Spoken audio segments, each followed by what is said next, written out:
Wow, what's good, family? It's me, Go 67 Sports TV. Shout out to the General 7A Sports TV and the entire LDBC, Licensing Broadcasting community. Shout out to Anthony O'Neill and the Impact Creative Society. Last but certainly not least, shout out to the greatest university in the world, the Southern University, home of the mighty Jaguars. In this particular video, I'm gonna break down ESPN's coverage of Southern University for the 2024 football season. Now, for individuals that follow my channel, they know I'm not a huge fan of ESPN from the perspective of the double standard when it comes to black athletes. If a non-black athlete does something, follow the law, basically the non-black athlete is given a certain degree of grace. However, the black athlete, they try to villainize him and basically throw him under the bus.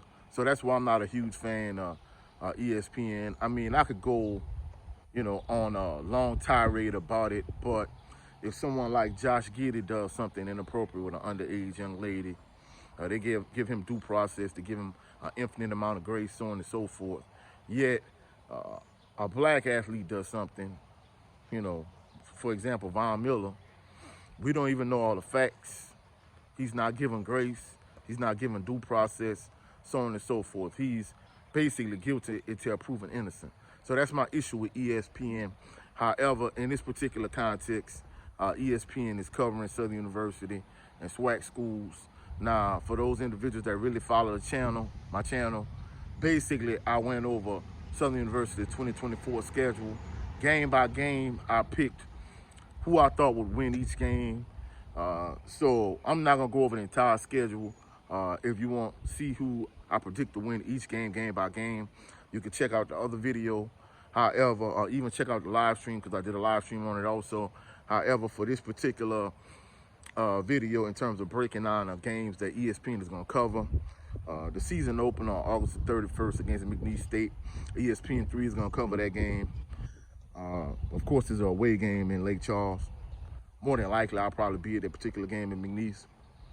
Then on September the 14th, ESPN is also going to cover the Boombox Classic when Southern goes to play against Jackson State. On September the 21st, Southern is going to go to Prairie View and play against Prairie View A&M. ESPN is going to cover that game also. Now, this is the game, the one home game they're going to cover is homecoming on October the 19th against Alcorn State. Evidently, this game has been pushed back because I think originally it was supposed to be a 2 p.m. kickoff. However, since ESPN is going to cover it on ESPN 3, I think they pushed the kickoff time back. In the last game, ESPN is going to cover on October the 26th when Southern goes to Tallahassee to play against FAMU. ESPN 3 is going to cover that game also. And last but not least, ESPN is not going to cover this particular game. Last but not least, the granddaddy of them all, the Bayou Classic, on Thanksgiving weekend on November the 30th. ESPN is not going to cover that game. NBC will. In addition to that, ESPN has also moved up the Celebration Bowl a week. So whichever team comes out of the SWAC is going to be at a competitive disadvantage going into the Celebration Bowl, because the SWAC plays an actual championship game. So the SWAC championship game is 1 week, and usually the team that wins the SWAC, of course, recently, last year was FAMU. The 2 years previous to that, it was Jackson State. They had that 1 week period where, basically you had a week to prepare for the Celebration Bowl. But in this particular year, since ESPN has moved up the Celebration Bowl a week, the SWAC team going into the Celebration Bowl is going to be a disadvantage. So the MEAC is going to have a competitive advantage, whereas the SWAC team, whoever wins it, hopefully it's Southern, but whichever SWAC team comes out of the SWAC and is the SWAC champion, they're going to be at a competitive disadvantage going into the Celebration Bowl. So these are the games that ESPN and NBC is going to cover, the Bayou Classic, and ESPN is going to cover the other games that I just went over. So, like I said, I've made my thoughts known about ESPN and their coverage of black athletes.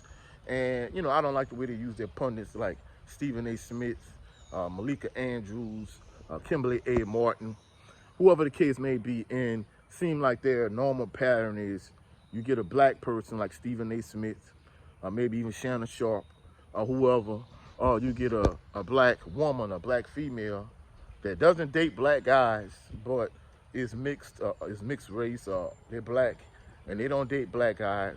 And basically, anytime a black athlete does something, follow the law, they basically get that particular individual to down talk the black athlete, villainize the black athlete, and make that particular black athlete the face of whatever. Whereas when you have individuals like Josh Giddey, Chad Wheeler, Vince McMahon, Jim Dolan, whoever, Dana White, whoever these, white individuals are, non-black individuals are that did something, follow the law. Basically, they don't report it. They give that individual due process, and they want to let the legal process play out, and they give them every benefit of the doubt and give them an infinite amount of grace. Whereas when a black athlete does something wrong, basically they guilty until proven innocent. So I don't like that. That's the huge issue I have with ESPN. I like the fact that they cover SWAC games in Southern University. However, the way they treat the black athlete, basically, I'm not a huge fan of it. Even if you look at the Caitlin Clark situation, Andrew Reese and Caitlin Clark, they're really trying to make it all about Caitlin Clark at this point. But Andrew Reese was fouled extremely hard a couple weeks back, and basically there was no mention of it.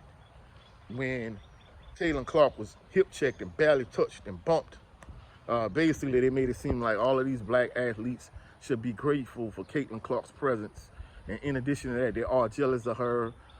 They treat her unfairly, so on and so forth. And Stephen A. Smith and Shannon Sharp, I just was disgusted at the way they was just defending Caitlin Clark.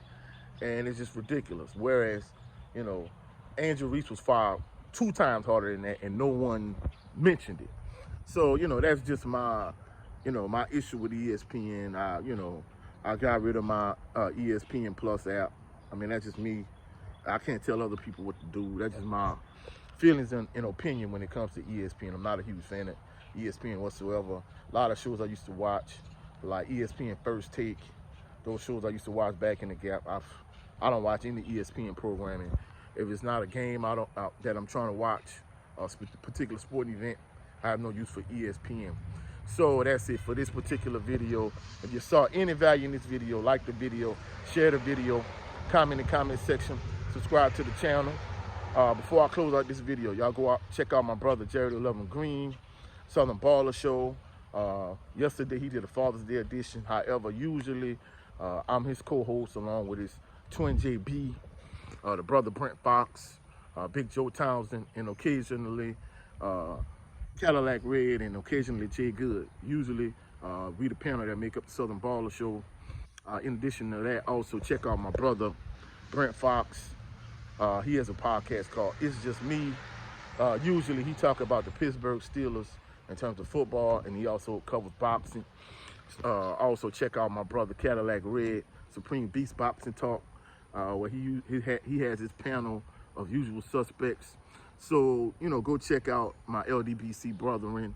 Also check out Anthony O'Neill and other members of the Impact Creative Society. So that's it for this particular video. Hopefully you found value in this video. Y'all have a blessed and phenomenal evening. Peace and blessings.